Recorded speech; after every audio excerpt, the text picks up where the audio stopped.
First at 11, we are watching the skies for possible severe weather on its way to the Quad City area. So let's take a live look. This is at the old Capitol building in Iowa City.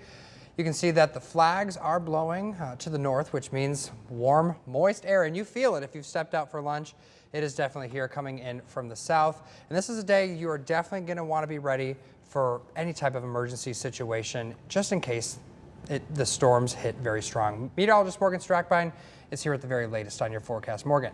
Hey, thanks, David. Yeah, we are taking a live look outside right now from Moline. Temperatures already approaching that 70-degree mark here this morning as we have those strong south winds. Also getting some peaks of sunshine out there, but still a lot of clouds working its way into the area. Here is what I want to update you on right now. We are getting a upgrade to a high risk. This is a level 5 out of 5, upgraded to a tornado-driven high risk. So this means the potential for tornadic activity around the Quad Cities and south of I-80 has been growing. We will get that official outlook here at around 11:30, where we will get that level 5 to hit on to this graphic. So right now, still all of us in that significant risk for some severe storms later on today. So we're likely going to increase that tornado threat for us here up to probably around a 4. Probably also going to see some more concerns with damaging winds. Again, the timing for the window of opportunity going to be between 1 and 7 p.m. and likely going to see those stronger storms or that area of more concern arriving around 5, 6, 7 o'clock throughout the evening hours. Of course, we're going to continue to keep a close eye out on it. We'll time this and track this out for you hour by hour here coming up in just a little bit. Nina. Thanks, Morgan. In our continuing team coverage this morning, Scott County Emergency Management is on high alert as we prepare for severe storms. Since our area is now at a level 5 out of 5 risk for severe thunderstorms this morning, officials say they're getting the word out ahead of time. They recommend you stay indoors and get to the lowest level in your home or an interior room during severe weather. Scott County EMA also works with nonprofits and volunteers who want to help during disasters. Have a communication plan, whether you're with your kids or they're at school.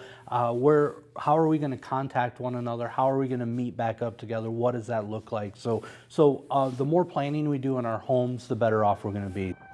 You can also stay alert through a NOAA radio as well as QC Ready app, a public safety app. We have a download link on our website at WQAD.com.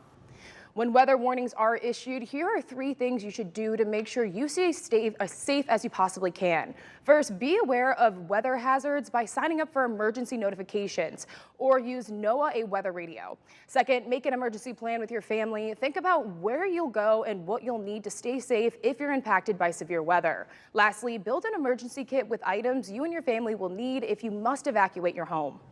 And here are some tips from a psychologist on how to help your kids feel a little less nervous during a storm.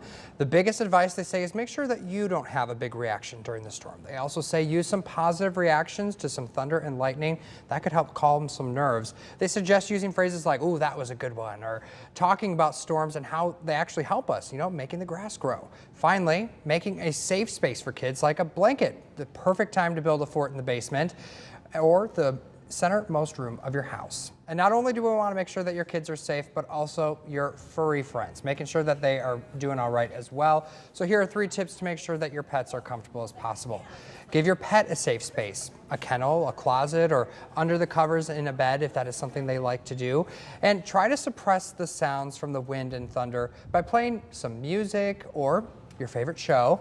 And if your pet is having a severe reaction, call your vet and get some guidance from them. And if you have to go out during the severe storm, here are some tips to help navigate you through those hazardous roads. Be wary of high wind conditions, drive slower, and turn off cruise control. Use your headlights and hazard lights and brake slowly. And remember, if there is any roadways that are flooded, be sure to turn around so you don't drown. And we want to keep you updated while you're on the go today. Be sure to download the News 8 app in the App Store and enable your location settings so you can get personalized weather alerts to you.